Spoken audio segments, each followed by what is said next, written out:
तुर्की का बायर कतार और F-16 का कब्र खोदेगा आकाश सिस्टम। दोस्तों, भारत ने अर्मेनिया के पहाड़ों के अंदर ऐसा क्या ब्रह्मास्त्र ट्रैप बिछा दिया है जिसने रातों रात तुर्की और अजरबैजान की नींद ही उड़ा दी है। कहा जाता है कि जब कोई देश अपने दुश्मन के ड्रोन और फाइटर जेट की काट किसी तीसरे देश के हाथों में दे देता है तो असली खौफ वहीं से शुरू होता है। और दोस्तों, यही खौफ अब तुर्की और अजरबैजान को सताने लगा है। आपको बता दें कि 2020 के युद्ध में तुर्की के बायर कतार TB2 ड्रोन्स और सीरियाई भाड़े के लड़ाकों के दम पर अजरबैजान ने अर्मेनिया को बुरी तरह से पस्त कर दिया था। लेकिन दोस्तों, आज हालात बिल्कुल बदल चुके हैं। दोस्तों, इस पूरे मामले को समझने के लिए पहले तुर्की, अजरबैजान और पाकिस्तान के गठजोड़ को समझना जरूरी है। और ये भी समझना जरूरी है कि इस गठजोड़ में आखिर भारत ने ऐसा कौन सा सेंध मार दिया है जिसके सामने तुर्की का F-16 और TB2 बायर कतार ड्रोन पूरी तरीके से कबाड़ साबित होने वाले हैं। दोस्तों, जिसे सामरिक हलकों में इस्लामिक नेटो कहा जा रहा है, वो अब भारत की एक चाल के सामने पस्त होने वाली है। दरअसल 2020 के युद्ध में तुर्की ने अपने बायर कतार TB2 ड्रोन और भाड़े के लड़ाकों के जरिए अजरबैजान की मदद की थी। वहीं पाकिस्तान ने भी सैन्य और खुफिया सहायता भी दी थी। यह भी गौर करने वाली बात है कि पाकिस्तान दुनिया का इकलौता देश है जो अर्मेनिया को एक संप्रभु राष्ट्र के रूप में मान्यता नहीं देता है। भारत ने इसी गठजोड़ की काट अर्मेनिया के रूप में तलाशी। आपको बता दें कि भारत ने अर्मेनिया को अपना आकाश एयर डिफेंस सिस्टम दिया है, जिसे अर्मेनिया ने अपने देश में लुसान नाम दिया है। लुसान का अर्थ होता है महावीर योद्धा, आने वाले खतरों से सबकी रक्षा करने वाला। अर्मेनिया भारत के इस उन्नत एयर डिफेंस सिस्टम को खरीदने वाला दुनिया का पहला देश बन गया। DRDO द्वारा विकसित और BDL द्वारा निर्मित यह सिस्टम मध्य और कम ऊंचाई के हवाई खतरों से सुरक्षा प्रदान करता है और इसकी रेंज 25 से 30 किलोमीटर तक है। यानी बायर कतार जैसे ड्रोन्स और तुर्की अजरबैजान की मिसाइलें अब अर्मेनिया के सीमा में घुसते ही आकाश की जद में आ जाएंगी।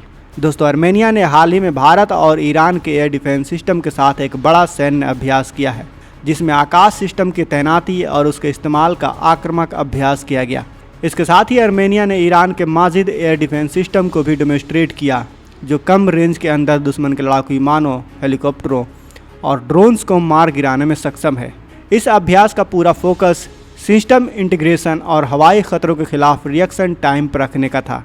पर साफ संदेश है कि अर्मेनिया अब बायर कतार जैसे ड्रोन हमलों से निपटने के लिए पूरी तरह से तैयार हो चुका है। लेकिन दोस्तों, कहानी यहीं ख़त्म नहीं होती। असली खौफ तो F-16 फाइटर जेट के लिए अब शुरू हो रहा है। अर्मेनिया के पास रूस से खरीदे गए सुखोई 30 MKI फाइटर जेट पहले से मौजूद हैं, लेकिन 2020 के युद्ध में यह ज़मीन पर खड़े ही रह गए, क्योंकि रूस ने विमान तो दे दिए थे मगर मारक मिसाइलें नहीं दी थी। यह भी गौर करने वाली बात है कि फरवरी 2026 में भारत के तत्कालीन chief of defence staff general Anil Chauhan की अर्मेनिया यात्रा के बाद इस कमी को दूरी करने का खाका अर्मेनिया ने तैयार कर लिया है। आपको बता दें कि भारत ने अपने सुखोई 30 MKI बेड़े में स्वदेशी अस्त्र मिसाइल का सफल एकीकरण कर लिया है और अर्मेनिया को यही अस्त्र मिसाइल देने की तैयारी चल रही है। अस्त्र मिसाइल की मारक क्षमता 110 किलोमीटर से ज़्यादा है और यह मैक 4.5 की रफ्तार से उड़ान भरते हुए दुश्मन के लड़ाकू विमान को दृष्टि सीमा के बाहर यानी BVR रेंज में ही नष्ट कर सकती है। दोस्तों, अगर अर्मेनिया के सुखोई विमानों में अस्त्र मिसाइल फिट हो जाती है तो अजरबैजान के F-16 और पाकिस्तानी JF-17 जैसे विमान हवा में इनसे भिड़ने से पहले ही नष्ट हो जाएंगे। आपको बता दें कि भारत ने अपने सुखोई 30 MKI बेड़े में स्वदेशी अस्त्र मिसाइल का सफल परीक्षण कर लिया है, जो ये दिखाता है कि भारत अब मिसाइल पावर में किसी देश से पीछे नहीं है। दोस्तों, ज़मीन पर भी अर्मेनिया की ताकत कम नहीं है।